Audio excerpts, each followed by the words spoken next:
Hey everybody, Dapper Dugan of the All In Wrestling Podcast, flying solo for today. Have a couple things to address. Watched one of my fellow podcasters, 5-Star Wrestling Pod, or 5-Star Podcast of Wrestling. You can find them on Twitter, you can find them on YouTube. You're going to find a link in the description to this video to them directly. Guys are putting out great content, and I just wanted to go off of something that they talked about. WrestleMania weekend. It's here. The build up to WrestleMania. We all know it's coming. We're all looking forward to it. We're all looking forward to the wrestling that's coming up. You got the G1 Supercard. You got Impact Wrestling. You got all the independent wrestling promotions out there. You got big time wrestling coming up. And of course, we have to clarify WWE. We have to get that monster, and we always have to talk about it because supposedly they're the big time. Nobody wants to talk about independence and shit like that, even though I'm an independent darling. I live for the indies. I love those guys. I love what the promotions are doing. These are the future stars, people. These are the guys that are coming up. These are the people that are going to bring the future. They're the ones bringing the new moves that we've never seen. These guys are out on the roads driving for our entertainment. So get your ass to your promotion and support them if you are a wrestling fan. I digress. I had to get my little ramble out there. Now we're going to move on to my boys at 5-Star and what they talked about. They talked about WrestleMania weekend. And they talked about how it's almost not as exciting as it once was. And I would have to agree. WrestleMania, and I'm going to take another one from 5-Star, that it's almost like a dried up Christmas present. I'm going to throw it into context as it is like receiving a pack of underwear or socks that you don't need anymore. Your sock drawers are already filled. You can't fit any more tube socks in there. You can't jam anymore in there no matter how many times you try to play Jenga with it. It's never going to work. The hype of WrestleMania weekend, of WrestleMania in general, this year is weak. It's weak. There's not a lot of push and a lot of draw to even watch this. I will be watching it for probably 3 purposes. One is to see Kurt Angle's farewell match, which we will address that. Kofi Kingston, I know he's not going to win that hemp title. Daniel Bryan's too hot right now. He's going to get the match, of course, but it's not going to be a win. It's not going to be, if it is a win, it's going to be mind-boggling, but it's going to be a short run. I'm looking forward to seeing Kofi where he should have been a long time ago and been recognized, but we all need to know that this was in the development. I mean, they were talking about giving Big E the push last year, and we all thought it was going to be Big E. And now it's turned into Kofi because he's done all the work to be there. I sort of like what they're doing with the storyline, and they're bringing drama. They're bringing world-class athletes in like Kevin Owens, which can fucking promote the hell out of a match. He's worked with some of the greatest of all time, and I speak of Chris Jericho when I say that. We're going to need a match like Kofi and Daniel Bryan. But there's one match on that WrestleMania card which is my primary focus. And I think it outweighs a lot of more matches that are on this card because we're getting fucking 7-8 hours of wrestling, for Christ's sake. Half of us are going to fall asleep or have a brain aneurysm because we can't function all this mass hysteria that WWE is trying to throw at us. But the one match that it seems that a lot of people are not appreciating as much as they should is the Randy Orton AJ Styles match. And I'm going to say why. Randy Orton was built and made for the WWE. WWF, WWF, whatever the fuck you want to call it. He was built for it. He has the genetics. I mean, his father, everything he did, the cowboy, I mean, he was built for it. And Randy has done every achievement in the world in that organization. AJ Styles on the other corner, what the fuck is there not to say about the man that he's done? He took New Japan Pro Wrestling to a whole new level, brought a club that everybody fell in love with. We were devoted to it. Now that everybody's gone, we don't really care about the Bullet Club anymore. AJ Styles was a monster in TNA. He was a monster in ROH. I mean, he ran the gauntlet of the indies, and I appreciate that. And he did it the legitimate way. I mean, not everybody has a golden spoon like Randy Orton that can jump right in there. I love Randy Orton, and I love AJ Styles, and I think this match is not getting the appreciation that it deserves. This right here is almost the conglomerate versus the lesser man. Who are you going to go for? That's the real question. You going to go for Randy Orton and what WWE promotes? Or are you going to go for AJ Styles and what the independents promote? That man busted his ass just like Randy Orton did. But the one outweighs the other. I'm going for AJ Styles for all the accomplishments he's done. I love Randy Orton. I love the Viper. But I'm pushing for AJ. People, we need to hype this match up a lot more because they're giving us solid diamonds when they get in the ring and they toss it up with each other. The daggers that they threw at each other on the first Monday Night Raw, that was fucking classic. I mean, they're popping shots at each other, and you know they're going to give 100%. And it's not going to be a rigmarole like this Ronda Rousey main event. I can go on and on about Ronda Rousey and how much hatred I have for that woman and how I feel that she is destroying WWE slowly but surely. She's dragging it downhill just like she did the legitimacy of the UFC. Becky Lynch, on the other hand, the man, I support her. She's going to have the title. She's going to take over Raw. We're going to see the feud of a lifetime to some people, and we're going to see the feud of boringness to other people because I love Charlotte Flair. I love what Charlotte Flair represents. She is a natural. She can take the booing and turn it into solid gold. I love everything Charlotte does, and I'll promote the shit out of fucking Charlotte Flair. When it comes down to somebody that is always there and dependable as Charlotte Flair and Becky Lynch, they're going to put on a hell of a match by themselves. The one thing that bothers me about this match is all the fucking toss-ups, all the crap that we've had to deal with this match. The jump in of Travis Brown. I mean, it's Ronda getting her husband involved. I don't know if that was his doing or if it was just thrown in there. I don't agree. I don't like it. I don't think it's representative of the wrestling community. We don't want a bunch of UFC fighters to come into the WWE or wrestling in general and fuck it up. I mean, there's some legitimate guys that have come from MMA training that have taken the jump great and took it 100%. Like examples, Matt Riddle, Killer Cross. I mean, Dan Severn, Ken Shamrock. I'll even throw old schools. These men took wrestling and they knew what it was, but they didn't care. They didn't have to dismantle the whole thing that wrestling fans love. We're the reasons you're getting paid.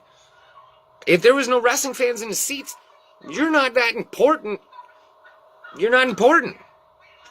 You depend on wrestling fans. And I hate the way UFC is getting involved in wrestling and all these old guys from UFC trying to swing over to WWE. It's not right. Why do you think WWE is the only one that are really taking these guys? I mean, really. Why do you think WWE is the only one that are really taking the professional fighters? You don't see too many other people taking them. It's too much of a risk because it just doesn't make any sense. And another thing that's pissing me off is I heard through the grapevine of all the rumors that happen in wrestling, because that's what happens, it's a rumor mill, that Paul Heyman, the living legend, the legend that I grew up watching and idolizing, and he would mind-boggling what storylines and angles he would press and show us. And now he's supposedly writing storylines for Ronda Rousey? That hurts. That hurts as a wrestling fan, Paul. That really hurts, Mr. Dangerously. It's you've done solid work. You did so much great things for the wrestling community, and now you're wasting your time on a bum like Ronda Rousey. I mean, at least Brock was legitimate. At least he gave a shit about wrestling when he first started. Now, he's ran a gauntlet, he's getting kind of bored. And I don't blame Brock for being the way he is, but not showing up for fucking events, that's come on, man. But Paul Heyman wasting his time on a fucking person like Ronda Rousey, she's a fucking quitter. The bitch got knocked out twice and quit. That's not you, Paul. It's not you. I mean, your ECW guys that you had gave their heart and soul to you. Let me remind you of a certain man named Terry Brunk, Sabu, that motherfucking cut his bicep open in a fucking barbed wire match with Terry Funk, cut his bicep wide open, taped it up, and kept it moving. The Wrestle Hell match. You think Ronda Rousey's gonna do that for you? No, she's gonna run and hightail it in the back, and you're never gonna see her again, Paul. So quit wasting your time. Go with some people that have some talent, for Christ's sake. There's plenty of it. You don't have to jump into this UFC shit. You want to do it, just get out of wrestling, go to UFC. Stay legitimate, Paul. And now we're going to talk about the elephant in the room, this Kurt Angle facade that we're been getting. Anybody out there, I'm not talking direct trash, if anybody out there personally thought that Kurt Angle was really going to fight Baron Corbin for any amount of time, was wrung dry by Vince McMahon. That match was never going to happen. That is another attempt by WWE to catch your attention, make you mad, get you involved, so they know what you truly want. Because when WWE says, hey, we're going to pay attention to the fans, what they're really saying is they want us to get pissed off and bombard them with shit. Maybe not even show up to the shows. Throw shit. I mean, I don't know what they're trying to do. They're trying to incite a riot. We all know Baron Corbin is dried up. He's boring. But we got to pay respect where respect is due. When it comes to a heel, there's no one better than Baron Corbin. He's just one of the most boring fucking heels in the world. But when he comes out that fucking curtain, he's booed from the time he leaves till the time he gets in. I mean, and Baron stands there and he takes it. And he takes it like a man. And that's what he wants. He doesn't want the fame and he doesn't want the claps. He wants to be that heel, and I respect him for it. But we're all going to get the big match. We're going to get that match that we all so want. But we're not going to get the John Cena match. There's no reason to have a John Cena match, again, with Kurt Angle. Why? Nostalgia? Nostalgia is not always the best option for certain things. Nostalgia sometimes can be really boring. Sometimes nostalgia can be phenomenal. But in any means, shape, or form, this is not nostalgia in a good way. John Cena versus Kurt Angle. Not a classic. Not a way for Kurt Angle to go out.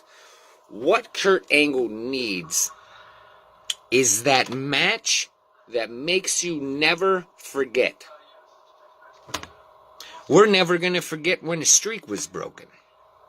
We're never going to forget when Shawn Michaels and Stone Cold wrestled and Stone Cold won the title. We're never going to forget certain moments. Kurt Angle has had those moments, but he's never had that one. In TNA, he's had that one moment. WWE farewell for Kurt Angle needs that one moment. And I'm going to put a name out that nobody's putting out there. WWE has shafted this man numerous times. And I'm going to tell you who his name is, and that man's name is Sting. There is no other opponent for Kurt Angle besides Sting. Because let's look at this in realistic standpoint as wrestling fans. He's the icon Sting. You have the living legend Kurt Angle, broken fucking neck. Olympic champion. The last couple times that we've seen Sting in a WWE ring, he was taken down and beaten. In a WWE ring. He was never going to win in a WWE ring. He's not designed. He's WCW. He's a turncoat in WWE's eyes for the rest of their lives. There is no reason why Sting should have ever lost to Seth Rollins or Triple H. You're telling me you didn't want to give, your selfish asses didn't want to give up at least one victory to Sting? I mean, really? Kurt Angle has put on 2 back-to-back on Raw great matches with Shelton Benjamin and Chad Gable. World-class athletes. Baron Corbin, Golden Glove boxing champion. Legitimate badass. But, NFL football star. But, not on Kurt Angle's level like Shelton Benjamin and Chad Gable. Which could lead into Matt Riddle being his opponent, because if you want legitimacy, you have it there. Dolph Ziggler, we don't know what happened to him, but we need legitimacy. Which leads to Sting. We all need that outcome for Sting where we can remember Sting as a winner. As the icon. Because right now, in his last couple matches that he had in WWE, he was not memorable. His entrance was memorable. When he showed up was memorable. But when he lost, we instantaneously forgot it. Kurt Angle, Sting. The only thing that works. It's the only thing that matters. You need legitimacy for both of those icons. Why not have Kurt Angle and Sting? Right there. You just made everybody sit in them seats. It doesn't matter if it's a 2-minute, 3-minute match. But it's going to be interesting. WrestleMania weekend is a dried up old fart. It really is. It's not exciting anymore. It's kind of like, hey, let's see how much they can fuck up a storyline. But people, G1 Supercard coming to a close pretty quick. The Madison Square Garden main event is coming up pretty soon. We're not going to get the Briscoes versus JOD like I wanted, but we're going to get the Villain Enterprises. And it's, people watch out. This is the Villain Enterprises year. They're going to hold every championship in ROH, and you can quote me on that. We have so much good wrestling, everybody. Remember always to support your local wrestling promotion. Those are the future up-and-comers, everybody. Don't always depend on the WWE. There's so much good wrestling out there. You got to pay homage to the lesser guy. These guys traveled the fucking world for us to put on great shows, to sacrifice their bodies. We have to not forget as wrestling fans to support the indie wrestling scene. You got to remember, your favorite wrestlers, some of them came from local scenes. Not everybody has the blessings to get right to the big time. We have to show appreciation to the lesser guy in wrestling. That's what everybody has forgotten. Do not depend on WWE. Impact Wrestling, ROH. There's so much good wrestling. Shimmer, we got to give the women of wrestling some props. AEW, guys, it's on its way. You got to be patient. AEW is coming. They already got the copyrights to shows. It's coming. They just had a great signing with Allie. I wish we could have the Demon Bunny. If it happens, it happens. But it's so great to see Allie get the credit that she deserves and to get on a big-time promotion and get things going. I loved your work in Impact. Thank you so much for all your hard work on Impact Wrestling, Allie, and all the things that you did. I hope nothing but success for you and your boy, Zack Ryder. Man, There's so much good wrestling coming on. Everybody just appreciate it, love it, and remember to support your local wrestling scene. And I will be shooting some videos at you today about some figures that we have in my personal collection. So stay tuned and support the indies.